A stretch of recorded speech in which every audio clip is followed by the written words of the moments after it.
What is going on, Grandis family?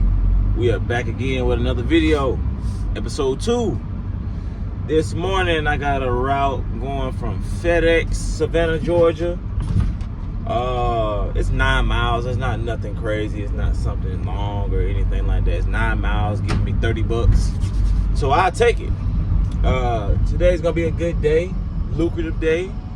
I can feel it, I know it. Stay tuned.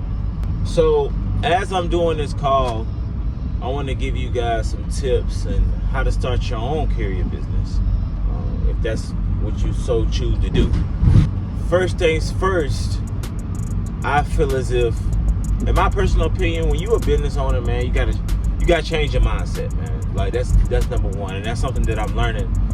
It's not like a job where you get guaranteed income every week. You're gonna have some weeks, and I pray that you don't, but it's just kind of inevitable being a business owner. Like, you're gonna have weeks when you're not gonna make anything.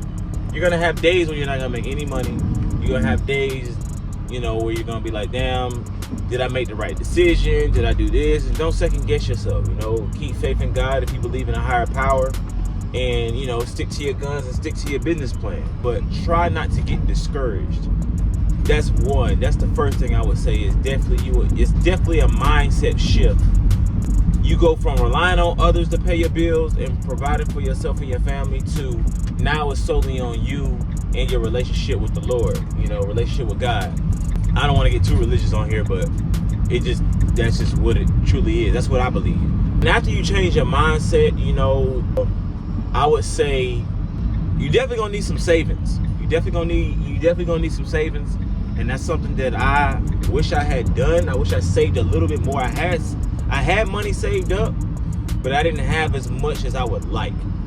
You're gonna definitely need some savings. I recommend, depending on the truck that you get, like if you're trying to be a carrier or a medical carrier or anything of that nature, definitely get a truck. A lot of people say find the work before you get a truck, but ideally that doesn't work because the contracts that you apply for, the contracts that you are interested in, they require you to send them a picture of your truck. They require a VIN number. They require insurance, and you can't have insurance without a truck. So you need to buy a truck. Keep in mind also that you also need to have a contract as well, or have a contract in mind that you want to apply to. That's one thing that I would say is just getting a van, getting a reliable van. Right now I'm in a Dodge ProMaster City Transit van. I'm not in the big ProMaster van. I am in the small transit vans. It only fits a pallet and a half or a pallet. It gets the job done. A lot of things that I do is carrying small aircraft parts, automotive parts, and medical. I do a lot of medical carrying. So I've found a way to make some really good money being a medical carrier, and I'll get into how much you can make in later videos. That's number 2, finding a van, of course. After you change your mindset and after you find you a van, you're definitely going to want to find you some good insurance, right? Don't make the mistake that I made in getting freight insurance from Geico.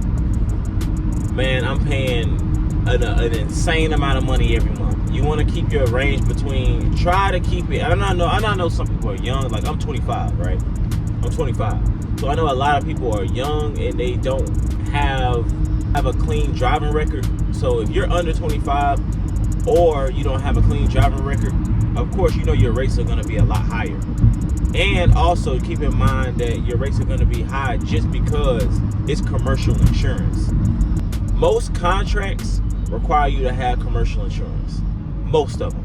There are some carrier gigs, like carrier gig apps, that don't require you to have commercial insurance. But to get the best bang for your buck and make the most money, more times than not, having commercial insurance is going to be your best bet. And more times than not, on the contract, it'll say what is needed, what type of insurance is needed. Some contracts require a $1 million policy. Some require $500K. Some require $300 to $100 to $50K. It just depends. Like, it just really depends. Anywhere between 200 and like 5-6. That's a good range. I'm sorry if I can't help you guys with that because I made a mistake in paying too much. I'm not even gonna say how much I pay in insurance. I'm not even gonna say that. Y'all can look at me like I'm crazy if I say that. Yeah. So after you change your mindset, after you change your mindset and you get you a truck, and you get you some commercial insurance, then of course you want to go find you some contracts, right? I highly recommend that the contracts that you look for are flat rate contracts, meaning that no matter what the situation is, as long as you come to work and you finish your route, at the end of that day or the end of that week, you're gonna get a set amount. Your route, at the end of the week, your contract is gonna pay you $1,300 at the end of the week. So every Friday, as long as you do your routes and complete your stops, you're gonna get $1,300 a week. This is an example. Try to find contracts like that. Don't get caught up into how many pieces you do, or how many this you do, or about a piece.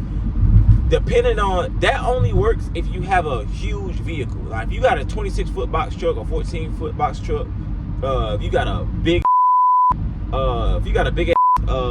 high roof cargo van or something like that, then I can see it making sense.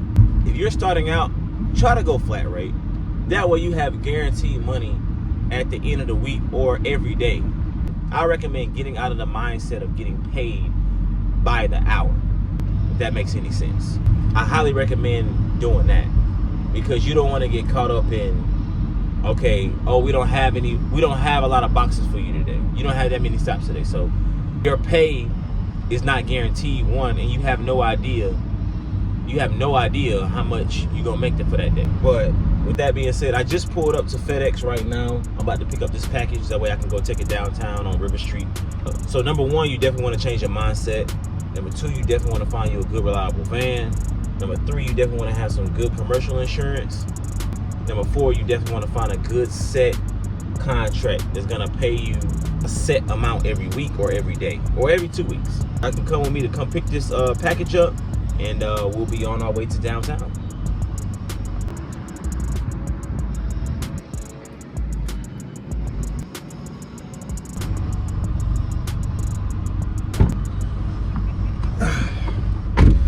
Alrighty. We just picked up the package from FedEx. It was some prints. It was like some big old prints. Put them in the back of the van. So right now we are on the way to the other FedEx in downtown Savannah. I hate to get off subject, man, but I love being a carrier, man. This shit is so fun. You literally pick stuff up and get paid for it and drop it off. Like, I enjoy driving. I enjoy sightseeing.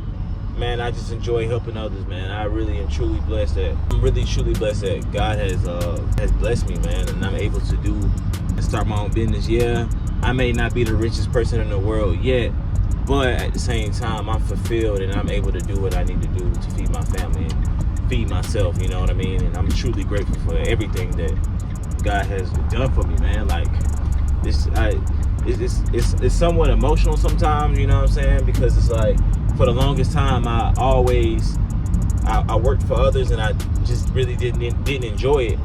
Although that I was thankful for, you know what I'm saying, my 9-to-5 jobs that I worked, it just wasn't something that I didn't have the utmost gratitude like I should have.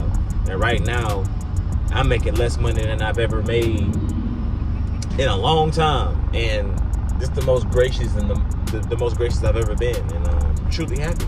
Truly happy. This is what freedom feels like.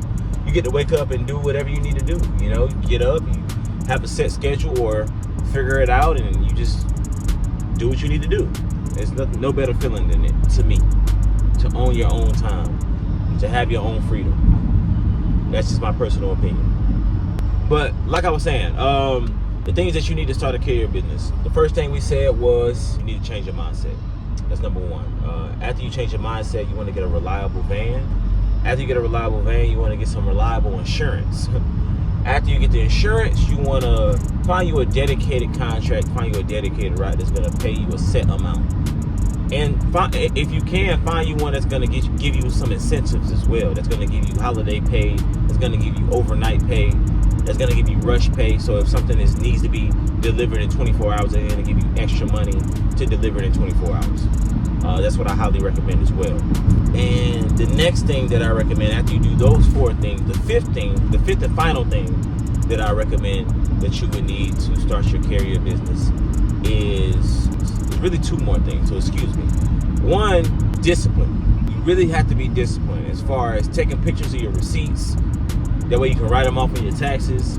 Waking up on time, because you will lose a contract by not just waking up. Like, this is not like a job to where you have time off or you got this. I mean, of course, like some contracts work Monday through Friday, you got the weekends off, but you work for yourself. So it's not like, okay, I'm gonna call in sick today, or okay, I'm gonna do this, or okay, I'm gonna show up late in this. No, it's like, I've seen people lose contracts by being 5 minutes late. I definitely recommend you just gain some type of discipline. You know, have a set schedule, gain some type of discipline. That's something that I recommend. So the next thing is number sixth thing on the list is get a good CPA. Get a good tax person. Get somebody that's gonna help you and help your business financially. Get you a good CPA. Like I said before, make sure you take all your receipts, because discipline aligns with that. Make sure you take pictures of all your receipts, gas, food, maintenance, and try to keep it organized. You know, me personally, on my MacBook, I have like a folder of Grandis Logistics receipts. And in the folder is multiple folders, like truck maintenance, and I put a receipt. I put the pictures of my receipts in there. Truck payment, I put it in there. My gas, I date it. I take a picture of it, I date it, I put it in there. That's in a separate folder. My oil changes, I put that in the maintenance folder. Food, I put my food and my lunches and stuff like that. Every time I'm at work and I spend money, I take a picture of the receipt. I get a receipt, take a picture of it, and upload it to my MacBook and put it in my folder. That way, whenever my tax person asks about my write-offs and stuff like that, I can just give them the information. Like I said, I'm new to being a business owner, but that's just something that I heard. Just keep all your receipts. And I'm literally doing that. I'm keeping all my receipts and everything is dated. So that way I can make my CPA's job easier. He can just look at the stuff, he can look at the dates, and he can see for himself. I'm not lying. My business account is A1. My receipts is A1. Everything is pristine, in order. Anything that has to do with your business, whether it's lodging, gas, maintenance, marketing. I'm working with a company now, and they charge me for their services, of course. And I wrote that off. They gave me a receipt. I wrote that off. Marketing, Facebook ads, anything that has anything to do with your business and you're spending money on it, take a picture of the receipt. Use it as a write-off. So yeah, man, that's all I'm really working on right now. Those are the 6 things that I highly recommend. I'm gonna say them again. Number 1, change your mindset. Number 2, find you a reliable van. Number 3, find you reliable insurance. Number 4, find you a dedicated route or a dedicated contract that's going to pay you a set amount every day or every week or every 2 weeks. Number 5, discipline. And number 6, find you a reliable CPA or a tax person. Other than that, man, if you do those 6 things, man, and there's other things, of course, right? Marketing and stuff like that, but I can get into that into later videos. But other than that, man, that's pretty much it, man. Those are the 6 things that you'll need to start your business, man. Comment down below. Make sure you like, comment, subscribe, man. I appreciate all the support that I've been getting off of just my first video. I got like 100 views. Oh no, I got like 85 views if I'm not mistaken. If I'm not mistaken, I got like 85 views on my first YouTube short. I'm trying to figure this out. Just bear with me as far as the thumbnails and stuff like that. I'm just trying to figure everything out. So, like I said before, be sure to like, comment, subscribe. This is Grandis Logistics, and I'm signing out. And I hope you guys have a blessed day.